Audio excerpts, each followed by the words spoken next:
lupa harus tetap tersenyum walaupun hati sedang dalam keadaan hancur, dan jangan lupa juga subscribe channel ini dan nyalakan tombol loncengnya. Nah, di video kali ini aku mau berbagi tips tentang tips menjalani hubungan LDRan gitu. Nah, yang namanya hubungan LDRan atau hubungan jarak jauh itu bukan hal yang mudah dilalui oleh setiap pasangan. Tapi kalau terpaksa harus menjalani hubungan LDRan, itu juga kita harus bisa menjaganya agar hubungan tetap awet, tetap langgeng. Walaupun LDRan harus bisa sampai ke pernikahan juga gitu, walaupun dilalui harus LDRan gitu. Nah, jadi buat kamu yang penasaran dengan tips-tipsnya yang mau aku berikan ini, bisa simak dulu video aku ini sampai habis ya.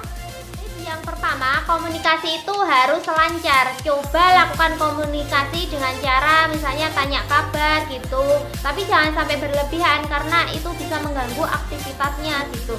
Jadi cobalah meminta pasangan kamu untuk meminta atau meluangkan waktu gitu, meminta pasangan kamu untuk meluangkan waktunya, merencanakan untuk bertemu, karena ini bisa membangkitkan semangat lagi gitu walaupun LDRan. Yang kedua adalah dengan cara berkompromi dengan pasangan.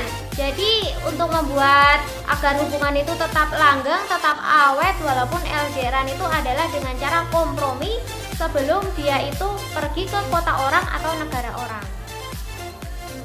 Tips yang keempat adalah hindari perdebatan yang gak penting. Yang namanya hubungan LDR itu kan kalau menjalin komunikasi ya cuma lewat HP, lewat telepon atau lewat pesan singkat aja. Jadi ya sebisa mungkin hindari melakukan percakapan atau mengirim pesan yang membuat dia sakit hati, yang menimbulkan konflik, itu harus kita hindari. Pikirlah dulu kalau misalnya kita melakukan itu, kita mengatakan sesuatu yang seharusnya nggak kita lakukan, nggak kita katakan ke pasangan kita gitu, resiko apa yang akan terjadi. Jadi jangan sampai membuat konflik atau masalah sama pasangan kita sendiri.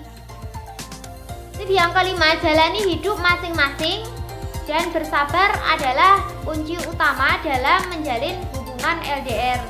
Dan masa depan itu penting juga dibicarakan, tapi jangan terlalu memaksakan. Dan berikanlah ruang atau waktu sejenak sama pasangan untuk melakukan atau menjalani hidup kita masing-masing, karena itu bisa menjadi obat mujarab agar hubungan tetap awet dan langgeng walaupun LDRan.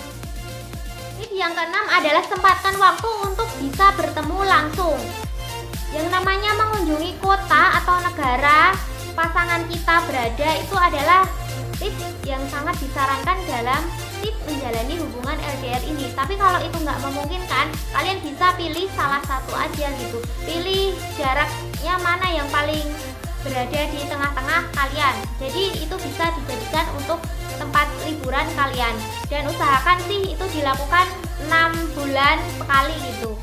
Yang kedelapan adalah kirim hadiah dan pesan romantis. Walaupun LDRan bukan berarti nggak bisa romantis, tapi bisa kamu melakukan mengirim hadiah dan tuliskan juga kata-kata romantis ke dia gitu. Pasti dia nanti akan membalasnya dan dia merasa, dan kamu juga akan merasa bahwa itu adalah sesuatu yang sangat spesial. Tips yang kesembilan adalah dengan membuat komitmen bersama, karena kan yang namanya hubungan LDR itu kita nggak bisa melewati masa-masa sulit dengan pasangan, karena kan pasangan berada di jauh sana, jadi kita harus melewati masa-masa sulit sendirian gitu. Jadi maka dari itu, sebelum dan sesudah menjalani hubungan LDRan harus ada komitmen bersama dulu. Tips yang ke-10 adalah dengan menyimpan benda pemberian dari dia, dari orang yang kita sayang, karena yang namanya hubungan LDRan itu nantinya kalau kita udah terlalu lama banget belum bisa ketemu, itu kamu akan merasa sedih gitu. Jadi satu-satunya cara untuk melepas rindu itu dengan cara kamu merawat benda pemberian dari dia untuk melepas rindu, dan itu bisa kamu jadikan penghibur di saat hati kamu sedang kesepian. Nah, jadi itu tadi beberapa tips menjalani hubungan LDRan agar LDRan itu bisa tetap awet, hubungannya tetap langgeng, bisa sampai ke pernikahan. Jadi kalau misalnya buat kamu yang sekarang ini lagi LDRan juga, kalau udah lama belum bisa ketemu, kamu bisa menyimpan barang pemberian dari dia, simpan terus dan rawatlah barang itu, dan itu bisa kamu jadikan sebagai pengganti kamu itu jadi merasa lebih dekat sama dia kalau misalnya kamu itu menyimpan barang kesayangan pemberian dari dia, orang yang kita sayang. Nah, makasih banget yang udah nonton video aku dari awal sampai akhir. Jangan lupa kalau ada yang mau bertanya atau ngasih kritik dan sarannya bisa tinggalkan di kolom komentar. Dan makasih banget, sampai jumpa lagi di video aku selanjutnya. Bye.